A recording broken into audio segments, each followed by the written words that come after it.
السلام عليكم ورحمة الله وبركاته. يسووችን ጥፋት አትጠባበቅ ነውራቸውንም አትከታተል። ኢብኑ አልቀይም አላህ ይዘንላቸው እንዲሉ ነበር የትኛውም ባሪያ የወዳጁን ወንጀል እየተከታተለ አያነውራውም አላህ ሊፈትነው እስካልፈለገ በስተቀር ይላሉ። አንድ ሰው መጥቶ እከሊኮ መጥፎ ሰው ነው ብሎ ቢነግርህ አላህ ለሱም ለኛ ሚዛን ብለህ ጸልይ። ኢብኑ መስዑድ እንዲሉ ነበር ወላሂ አንድ ሰው አንዱን ከውሻ ጡት ይጠባል ብሎ ቢያነውረው ያ ያነውረውም ሰው ከውሻ ጡት የመጥባትን ጣፈንታ ይቀምሳታል ይላሉ። ኢብኑ ዑመር ረዲየላሁ ዐንሁም እንዲሉ ነበር ወላሂ አንዲትን እርጉዝ ሴት በማርገዟ ባነውራት በማነወሬ ሰበብ እኔም እንዳላረግ ዘፈራለሁ ሲሉ ተናግረዋል። የሰዎችን ጥፋት አትጠባበቅ ነውራቸውንም አትከታተል ሚስጥራቸውንም አታጋልጥ አትሰልላቸውም ጭምር አንተ የራስህን ስራ ብቻ ስራ ነውርህን አጽዳ አላህ ያንተን ወንጀል እንጂ የሌሎችን ወንጀል አይጠይቅህምና ደግሞ እነዛ የሰዎች መሰለቂያ ሆነው የቀሩትን ሰዎች አብሽሩ ታገሱ በላቸው ምክንያቱም ዱንያ ተለዋዋጭ ተገለዋዋጭ ነችና በገሌ ላይ አትሳለቅ ሱሪውን ያስረዝማል ጺሙን ይላጫል ሲጋራ ያጨሳል ጫት ይቅማል ይያልክ አትሳለቅበት በገሌ ላይም አታሹፍ ልጁ ስርዓት አልባ አለባበስ ነው የምትለብሰው በትክክል አላሰደጋትም ቤተሰብ አልቆነጠጣትም በጓደኞቿ ላይ ተኮራለች አትበል ቤተሰቦቿ ለዚህች ልጅ አስተዳደግ ምን ያህል እንደለፉ አታውቅምና አዎ አታውቅም ጥሩ እንድትሆንላቸው በምን ያህል መጠን እንደጣሩ ታውቃለህ ግን የኖህ አለይሂ ሰላም ልጅ ጀሃነም ውስጥ እንዳለ ልክ እንደዚሁ የነብያቶች ሁሉ አባት የሆኑት ነብዩላህ ኢብራሂም አለይሂ ሰላም አባታቸው ጀሃነም ውስጥ እንዳሉ ታውቃለህ ስለዚህ ወሬ አትበትን እንዲህ አስቦ ነው ይሄንን ለማለት ፈልጎ ነው ይያልከም ገና ለገና በመጥፎ አትተርጎ ነፍስህን ብቻ ተሳሰብ ዛሬ አንተ ማሻአላህ መልካም ሰው ነህ ነገ ደግሞ ምናልባት በመጥፎ አጨራስ ዱንያን ጨርሰህ አትወጣ ይሆናል የባሮች ልብን በጠቅላላ በአላህ እጅ ስትሆን ልክ ድስት ውስጥ የተጣደ ውሃ ሲንተከተክ እንደሚገለባበጠው አላህ Subhanahu Wa Ta'ala እንደፈለገ ይገለባብጣታል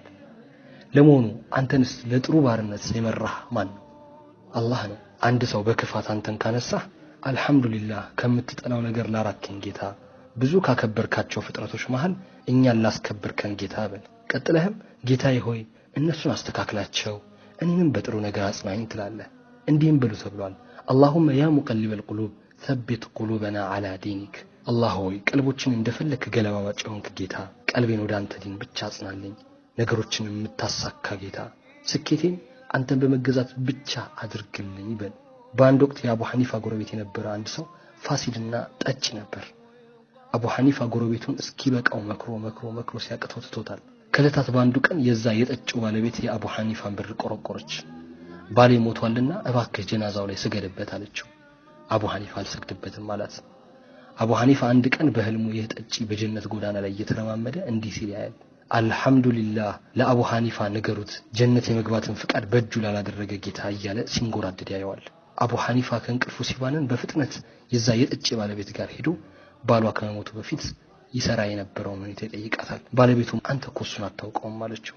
እሱ ማለት ዘውትር ጁማዓ የቲሞችን ሰብስቦ ያበላ ጸጉራቸውን ያሻሸ ያለቅስ ነበር ዱዓም እንዲያደርጉለት ይጠይቃቸው ነበር አለችው ምናልባት ያንዱ ህፃን ዱዓ አላህ ዘንድ ተቀባይነት አግኝቶ ይሆናል ሲል ክፉኛ ተጸጸተ መጥፎ የሚሰሩ ሰዎችን አትስደቡ አታንጓጧቸው እኛ እየኖርን ያለነው በአላህ ድበቃ ወይም ሽፋን እንጂ አላህ ሚስጥራችንን ቢያጋልጥ ከደረጃችን ዝቅ ብለን በቀለልን ነበር ደግሞ አብዝታችሁ በጾማችሁና አብዝታችሁ በመስገዳችሁ አትኩራሩ ወደ አላህ ቅርብ የሆነው ሰው የትኛው እንደሆነ አታውቁምና ምክር ለግስ ግን የሰው ሚስጥር አታጋልጥ የሚሰሩትን መጥፎ ነገር ጥላ ነገር ግን ሰሪዎችን አትማ ምክንያቱም ቀናት እንደልብ ተገለባባጭ ነችና አላህ ለሁላችንም በሚወደውና እሱ በሚፈልገው ተግባር ላይ መቆየትን ይለግሰን اللهم آمين